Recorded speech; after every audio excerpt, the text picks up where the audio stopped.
What's happening, everybody? On today's show, it is done. The SEC approves sticking with an 8-game football schedule in 2024, pushing back the plan to go to 9 games. I'll tell you why I'm not the biggest fan of this. And RIP to the SEC East and SEC West. SEC divisions going away. Locked on SEC starts right now. You are Locked On SEC, your daily podcast on the Southeastern Conference. Part of the Locked On Podcast Network, your team every day.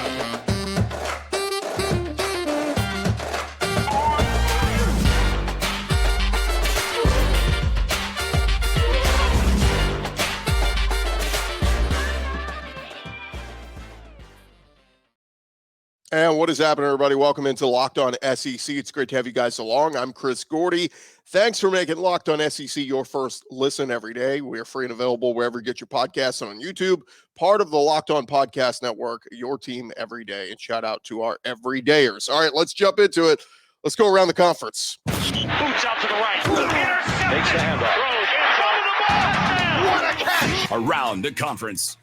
SEC Commissioner Greg Sankey announced on Thursday down in Destin at the SEC meetings that the SEC will continue to play 8 league games, even with the addition of Texas and Oklahoma for the 2024 football season. The decision comes, like we said, as the SEC moves to 16 teams. The expectation was they would move to a 9-game conference schedule. Each team would get 3 permanent rivals, with the other 6 rotating, and you would end up playing everyone in the conference at least once every 2 years and going to every SEC stadium at least once every 4 years.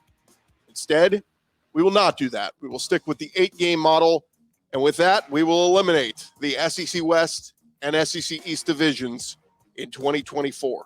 No more divisions.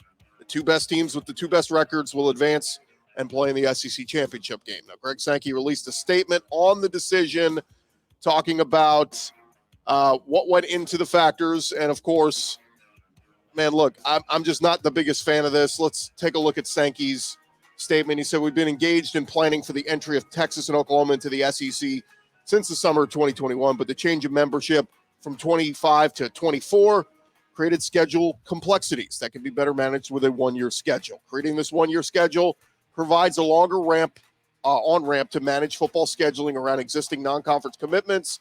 It will also provide additional time to understand the impact of an expanding college football playoff, engage with our media partners as we determine the appropriate long-term plan here. And during this time of change, our fans will continue to enjoy traditional rivalries and begin to see new matchups presented by the addition of 2 historically successful football programs to the SEC. Now, that sounds all fine and dandy. There are 2 big factors in how we got here. Number one, we cannot ignore the money and the TV contract. To me, the TV contract, back in 2020, the SEC reached a $3 billion deal with Disney, ending their contract with CBS and signing on with Disney to go with ESPN and ABC in addition to the SEC network. And starting in 2024, the SEC will get an annual payment of $300 million a year. That's based on the 8-game conference schedule. Now, of course, expanding to 9 games, they're going to want more. So I think that we'd be willfully ignorant to not acknowledge that was a big factor here. The other side of it, only 5 schools reportedly supported the move to 9 conference games. According to a report that came out last night, only 5 schools voted for the 9-game schedule. They were Georgia, LSU, Missouri, Texas A&M, and Florida. Georgia, LSU, Missouri, Florida, Texas A&M. It's worth noting that Texas and Oklahoma reportedly did not have a vote since they're not yet members. They didn't get to officially vote on that. So that means the likes of everyone else voted no to this. Now, I'm sure everybody has their own reasons. Greg Sankey did go on to say that over time, nobody is shying away from anything. We just didn't add another game during a period of transition. I mean, that sounds good, but ultimately, I do think some fear factored in. Fear of tougher schedules for some of those middle-tier teams. You know, we talked about this all week on the show. The likes of the Kentuckys and the Mississippi States and maybe even the Ole Misses. Look, you go 6-6, you go to a good, bowl game, you win that game, you save your job, right? I mean, that's kind of been the consensus over the years, is 6-6 coaches don't typically get fired. That gets a lot harder when you play 9 SEC opponents and a tough non-conference game. And I think there's a little bit of fear with what will happen with the playoff. Do we think going to 9 games will make things tougher on ourselves with the first year of playoff expansion? I think Greg Sankey wants to kind of go through 1 year of the expanded playoff and see what happens with all the at-large bids. How many teams does the SEC get in? Keep in mind, it's limited because we did the stupid automatic conference qualifier. So you automatically get the Pac-12 champ and the Big Ten champ and the Big 12 champ and all this other crap. But to me, it's going to be interesting to see how it plays out. Now, Zach Barnett of Football Scoop had an interesting thought on where this could go. He thinks in 2025, we'll make the move to 9 games. ESPN will, of course, pay more money for the rights. But he thinks with the caveat that every SEC team plays at least 1 conference game exclusively on ESPN Plus. Now, that's ESPN Plus, not saying like ESPN streaming or whatever. Like, I almost wonder if ESPN will think of this from a strategic standpoint of, we want more people to sign up for our exclusive Plus service. So let's make it where every SEC team plays 1 game there. And if you're a big enough fan, you're going to have to sign up for the subscription and come do it. We're already seeing it happen right now with, Thursday Night Football. It's on Amazon Prime. You got to be an Amazon Prime member to watch NFL games. We're already seeing it with baseball. They're doing Friday night games on Apple Plus. If your team plays on Apple Plus, you have to have an Apple Plus subscription to do it. So I think it's an interesting thought. We'll see what happens down the road.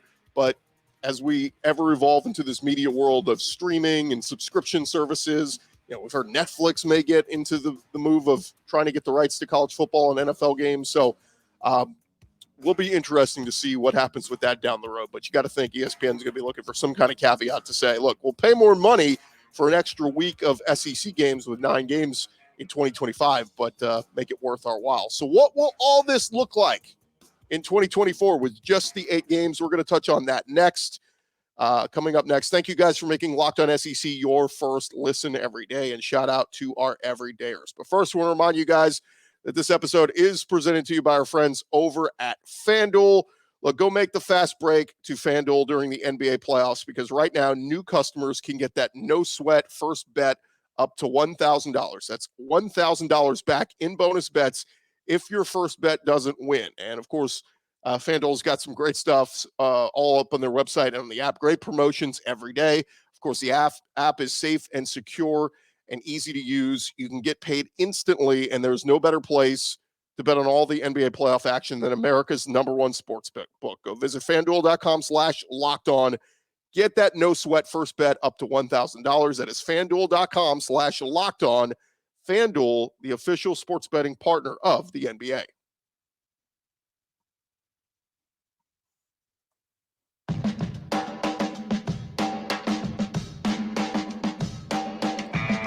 All right, roll along here, Locked On SEC. Thank you guys for making Locked On SEC your first listen every day. And for our everydayers, make sure you subscribe to the show and checking us out on Monday.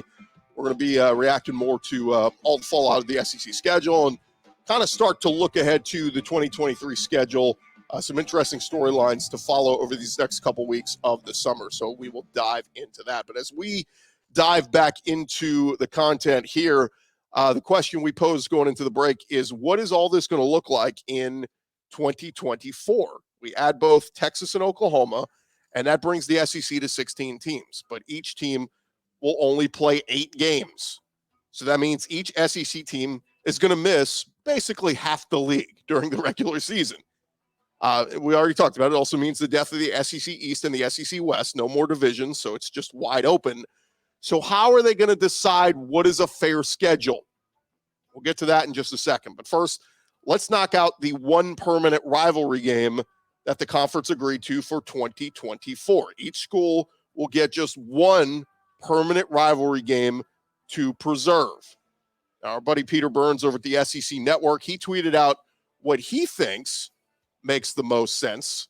So for those watching on the video side of things, we'll take a look at that. And here's what Peter Burns says. He says his best guess, the permanence, the guaranteed permanence, he thinks, that he calls them no doubters, Auburn and Alabama.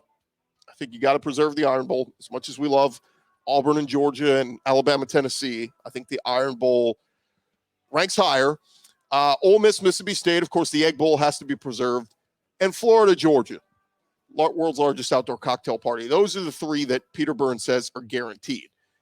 Now, he says likely Texas, Oklahoma. I would almost put that one as a lock. Those two are paired at the hip. They've both already renewed their contract with, the Texas State Fair out there in Dallas. So that one's absolutely staying, no doubt. The other one that was already kind of leaked, LSU gets Texas A&M. Ross Bjork, athletic director at A&M, he said on Thursday that that's what was agreed to already. So LSU and A&M are going to be a permanent. So that leaves us a mix of Arkansas, Missouri, South Carolina, Kentucky, Tennessee, and Vanderbilt. Now, Peter Burns thinks Tennessee, Vandy. He said, that one's obviously in the same state. They've played each other a ton. That one just makes sense to keep them together. Then you got Arkansas, Missouri. That's the battle line rivalry. They play on Black Friday now, and I think they'll leave that one. And if you do those, that just leaves Kentucky and South Carolina, which kind of stinks for both of them, but that's just what's kind of left over. Now, Greg Sankey said even with the 8-game schedule, they're going to look to preserve as many traditional rivalries as they can. So we should still get Texas and Texas A&M, should still get Auburn and Georgia, and so on and so forth.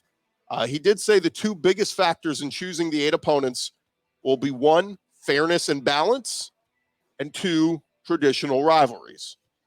Now, Ross Dellinger of Sports Illustrated, he reported that the 9-game plan, had they gone to 9 games, the plan was to use a 10-year metric based on conference standings to achieve balance in scheduling. Dellinger said he thinks the SEC could still use that model for an 8-game schedule. So here's how he divvies it up. At the top half, and then this is just winning percentage of the last 10 years in the conference. The top half, we have Alabama, Georgia. He puts Oklahoma in here based on what they did in the Big 12.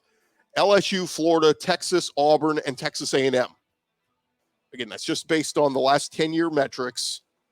Alabama, Georgia, Oklahoma, LSU, Florida, Texas, Auburn, and Texas A&M. In the lower half, he's got Missouri, Mississippi State, Ole Miss, Tennessee, South Carolina, Kentucky, Arkansas, and Vanderbilt. So that's how he kind of divvies it up. So let's just say hypothetically in this scenario that Alabama's one permanent opponent is Auburn. We could maybe look at 2024 and just say Alabama, again, we're just theoretically throwing some teams out there. So we would give Alabama 3 teams from the top half and 4 from the bottom. So hypothetically in this scenario, 2024, Alabama could get Auburn, LSU, Florida, and A&M from the top, and then Ole Miss, Vandy, Missouri, Tennessee from the bottom. Again, you still preserve the Auburn rivalry. You keep the rivalry games with Tennessee and LSU. But in this scenario, Alabama avoids Georgia, Oklahoma, and Texas from the tougher teams. Now, they may try to keep Alabama and Texas away from each other because they just played a home and home with each other. They're finishing that off this year, obviously. But the SEC, they announced they will release their 2024 schedule on the SEC network on June 14th. So that's just 2 Wednesdays from now. But they got a lot of work to get in on. And to me, it's going to be really hard on figuring out the scheduling because, again, the 2 things you're trying to do, preserve many of the classic rivalries, as many as you can, and have equal fair scheduling. And to me, it just becomes impossible when you say we have 16 teams, but you only play 8. You're going to miss a lot of, and again, adding 2 juggernauts like Texas and Oklahoma. Those are 2 huge brands. I could see where somebody gets screwed over, where somebody, let's say Auburn, and they want to preserve the rivalry game with Alabama, and they want to keep them with Georgia. And, oh, by the way, Auburn, hey, let's give you Texas and Oklahoma to boot, and then we'll balance it out with a Vandy, Kentucky, Missouri, South Carolina, something like that. It's going to be tough. Somebody is going to have, the numbers say somebody's going to have a brutal schedule. So I'm going to be fascinated. We'll bring it all to you over the next couple of weeks. We'll do a show once we find out the schedule here in 2 weeks, and we'll talk about it. But, man, I think you're going to have some teams that luck out, like in that scenario I just presented, where Bama avoids Georgia and Oklahoma and Texas. And then you have some teams that get screwed and have to play some really tough teams. So we'll keep an eye out. Good luck with the SEC office trying to figure this all out. Now, again, for those who might say, well, how does going to 9 games solve all that? Again, fairness with the 3 permanents. So those are the 3 teams you're playing every year, and then the other 6 just rotate every other year.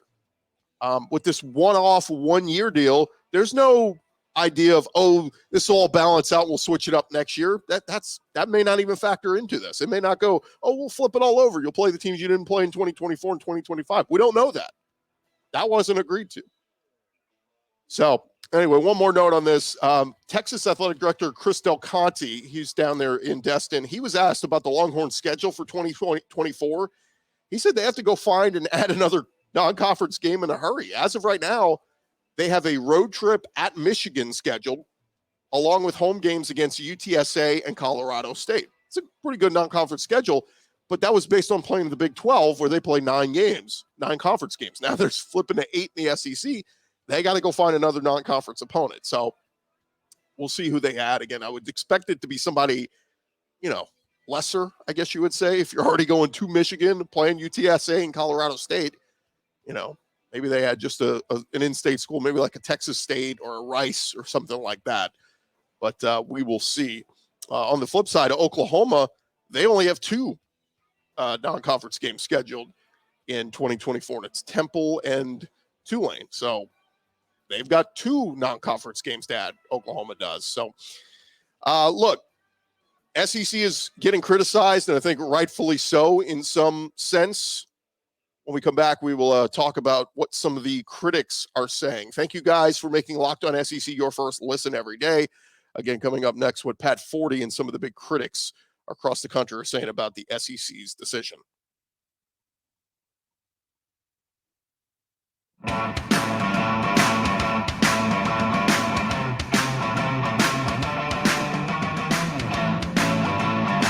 Going along here, Locked On SEC, and thank you guys for making us your first listen every day. A reminder to subscribe to us on YouTube and wherever you get your podcasts. We're here for you every day, talking all things SEC. All right, let's dive back into it. As I talked about, we've seen a lot of folks who cover other conferences and national writers criticizing the SEC for being the only conference to play 8, not 9 conference games. Pat Forde of Sports Illustrated said the SEC took the easy way out. He said, quote, even if it's just a short-term solution, the country's best conference opted for a softer path with a safer outcome for its 2024 football slate. And look, to a certain extent, I do agree with him. I mean, there was this plan that was floated out there. Even coaches and athletic directors kind of talked about it off the record in recent months. Like, it's probably going to go to 9, and we'll play 3 permanents. And I think even Brian Kelly and a few people leaked, here would be our 3 permanents. I mean, it was to that point. That's how much it had been discussed. Forde goes on to say, how can a league expanding to 16 teams only play 8 conference games and try to decide a champion? The other 16-team league in 2024 will be the Big 10. They're adding USC and UCLA, but they will play 9 as they do now. The Big 12, they will have 12 members for now, and they play 9 games. The Pac-12, with 10 members for the moment, plays 9.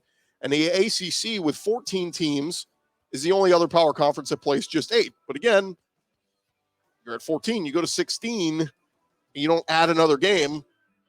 Pat Forde says it's the SEC being scared of a challenge.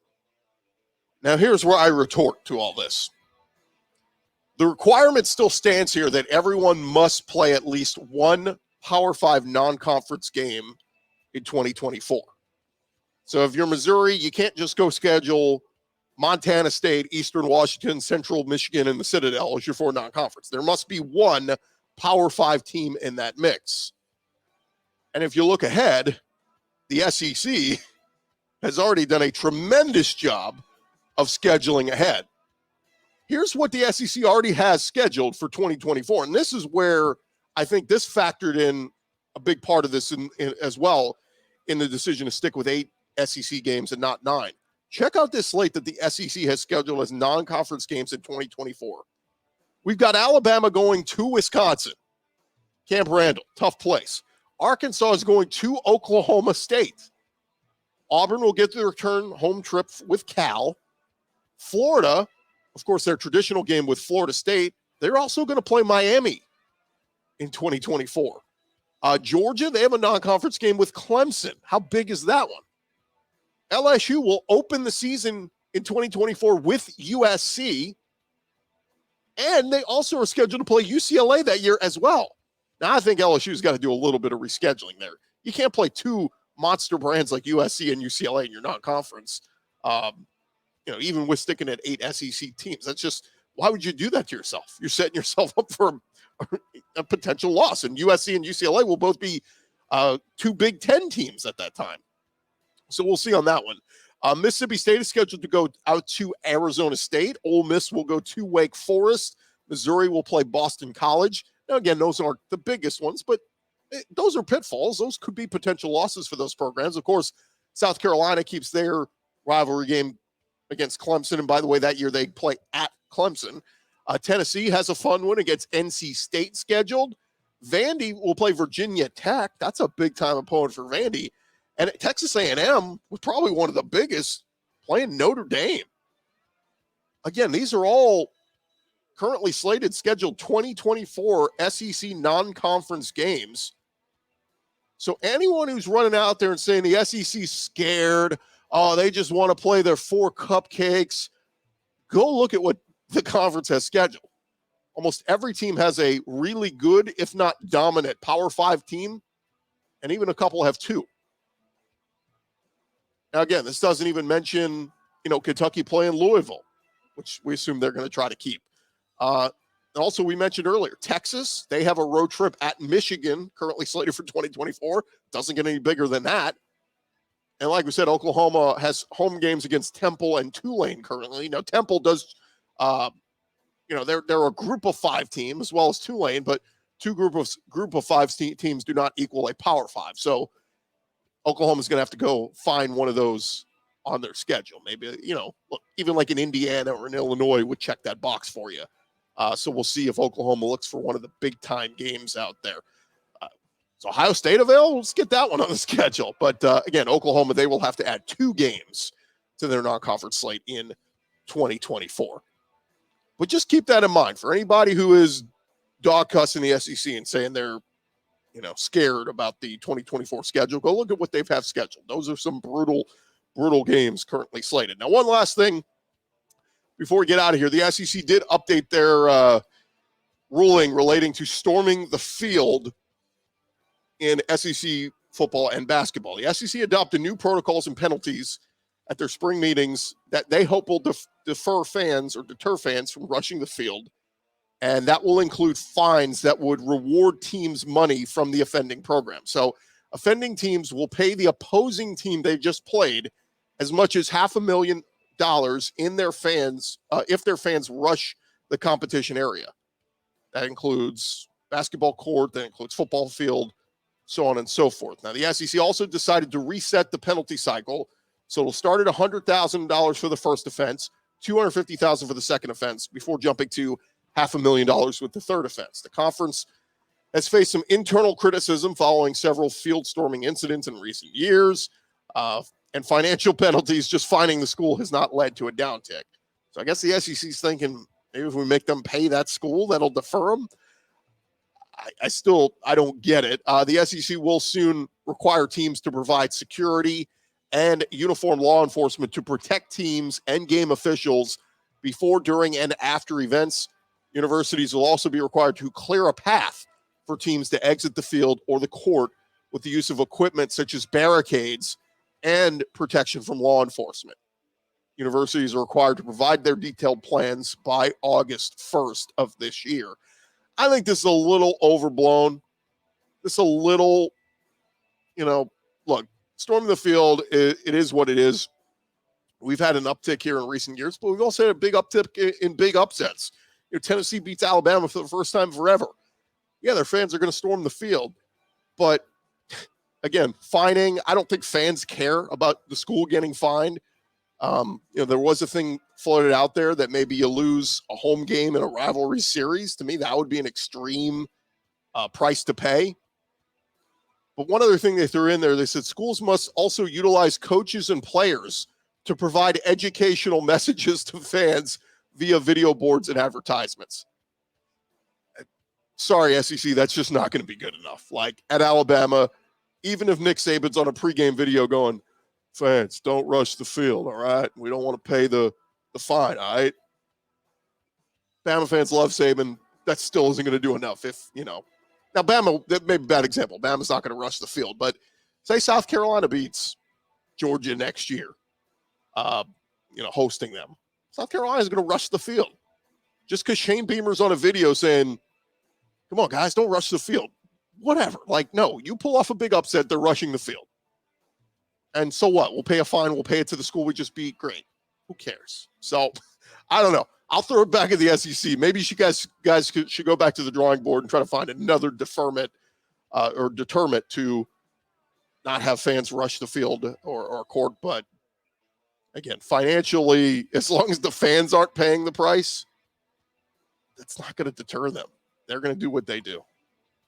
Again, offending teams will pay the opposing institution as much as $500,000. Who cares? I saw some GIFs of Leonardo DiCaprio just throwing money. Yeah, who cares? It's not our money. So, anyway, that is going to do it for this edition of Locked On SEC. Again, thank you guys so much for making us your first listen every day.